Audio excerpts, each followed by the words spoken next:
নমস্কাৰ বন্ধুসকল, মই হিৰেণ।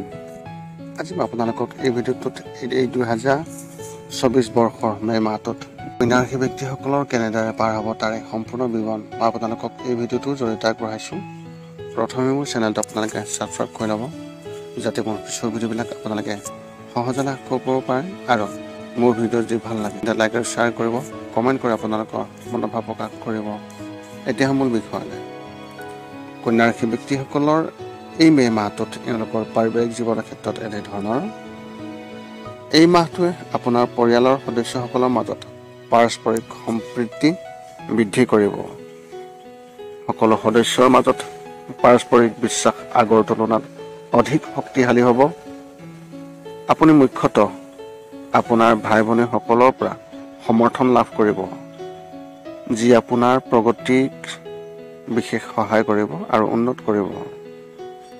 আপোনাৰ পৰিয়ালৰ সদস্যসকলৰ আধ্যাত্মিকতাৰ প্ৰতি অধিক আকৰ্ষিত হ'ব আৰু আপোনালোকৰ ঘৰত কিছু ধৰ্মীয় অনুষ্ঠান আয়োজন হোৱাৰ সম্ভাৱনা অত্যন্ত প্ৰবল। আত্মীয়সকলেও ঘৰলৈ অহাৰ বিশেষ শুভ যোগ আছে, যাৰ ফলত আপোনালোকৰ ঘৰত ব্যস্ততা থাকিব। এই সময়ছোৱাত আপোনাৰ স্বভাৱত আপুনি কোমলতা বজাই ৰাখিবলৈ চেষ্টা কৰক। ব্যৱসায় আৰু চাকৰিৰ ক্ষেত্ৰত এনেধৰণৰ।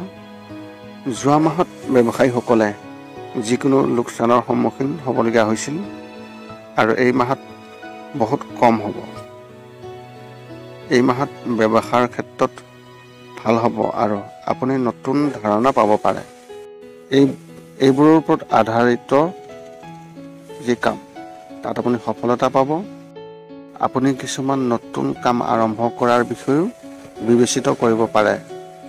ভৱিষ্যতৰ দৃষ্টিকোণৰ পৰা এই কামটো আপোনাৰ বাবে অতি ভাল বুলি প্ৰমাণিত হ'ব। চৰকাৰী চাকৰি কৰা ব্যক্তিসকলৰ বাবে এই মাহটো অলপ ব্যস্ত হ'ব, যাৰ বাবে তেওঁলোকে অত্যাধিক কাম কৰিব লাগিব। এনে পৰিস্থিতিত আপোনাৰ পৰিয়ালটোৰ বাবে খুব কম সময় দিব পাৰিব। ব্যক্তিগত খণ্ডত চাকৰি কৰা ব্যক্তিসকলে নিশ্চিতভাৱে এই মাহত কিছু বিশ্ৰাম পাব, কিন্তু তেওঁলোকে তেওঁলোকৰ কাৰ্যালয়ত ৰাজনীতিৰ পৰা আঁতৰি থাকিব লাগিব, অন্যথা ই তেওঁলোকৰ বাবে সমস্যাৰ সৃষ্টি কৰিব পাৰে। শিক্ষা আৰু কেৰিয়াৰ ক্ষেত্ৰত এনেধৰণৰ।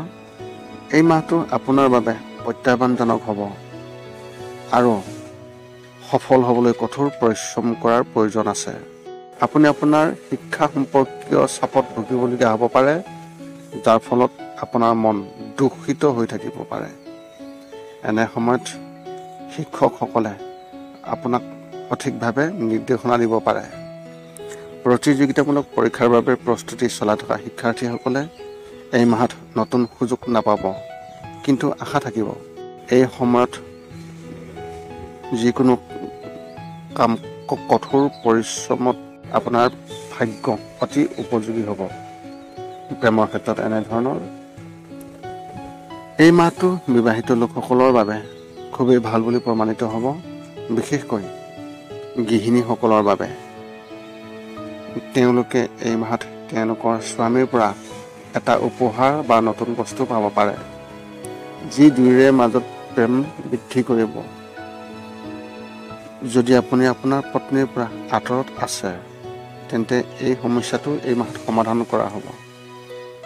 যিসকল অবিবাহিত আৰু জীৱনসংগী বিচাৰি আছে, তেওঁলোকে এই মাহত বিবাহৰ প্ৰস্তাৱ পাব পাৰে। অবিবাহিত ব্যক্তিসকলে সামাজিক মাধ্যমত কাৰোবাৰ সৈতে ইতিবাচক কথোপকথন আৰম্ভ কৰিব, কিন্তু ই কিবা কাৰণত বন্ধ হৈ যাব। এনে পৰিস্থিতিত আপুনি আগতীয়াকৈ সতৰ্ক হোৱাটো অত্যন্ত ভাল হ'ব।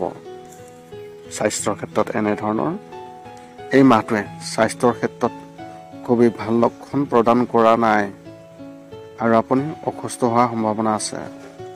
যদি আপোনাৰ ইতিমধ্যে কোনো গুৰুতৰ ৰোগ হৈ আছে, তেনেহ'লে চিকিৎসকৰ সৈতে যোগাযোগ ৰাখিব, অন্যথা ই হঠাতে বৃদ্ধি হ'ব পাৰে।